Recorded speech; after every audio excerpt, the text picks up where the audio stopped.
అహోబిలం క్షేత్రంలో సోమవారం నుంచి స్వామివారి బ్రహ్మోత్సవాలు అంగరంగ వైభవంగా ప్రారంభమైనవి. ఆలగడ్డ మండలంలోని ప్రముఖ వైష్ణవ క్షేత్రం అహోబిలంలో బ్రహ్మోత్సవాలు సోమవారం ప్రారంభమైనవి. ఎగువ అహోబిలంలో సెల్వార్కూతు ఉత్సవం నిర్వహించారు.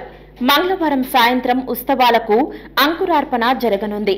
5న ధ్వజారోహణం, 6న హంస వాహన సేవ, సూర్యప్రభ వాహన సేవ, 7న ఉత్సవం, హనుమంత సేవ, 8న శేషవాహనం, చంద్రప్రభ వాహనం, 9న ఉత్సవం, శరభ వాహన సేవ, 10న ఉత్సవం, పొన్న చెట్టు వాహనం, 11న కళ్యాణోత్సవం, 12న తొట్టి తిరుమంజనం, అశ్వవాహనం, 13న రథోత్సవం, 14న గరుడోత్సవం నిర్వహిస్తారు.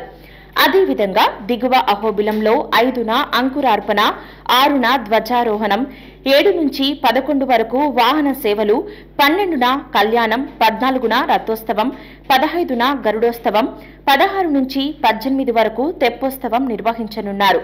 10 రోజుల పాటు ఎగువ దిగువ ఆలయాల్లో జరిగే ఈ ఉత్సవాలకు లక్షలాది మంది భక్తులు తరలిరానున్నారు.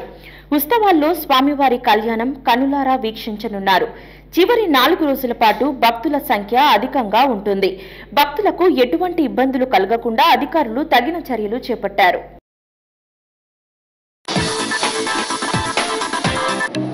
హాయ్ అండి, సబ్స్క్రైబ్ టు నంద్యాల కమ్యూనికేషన్.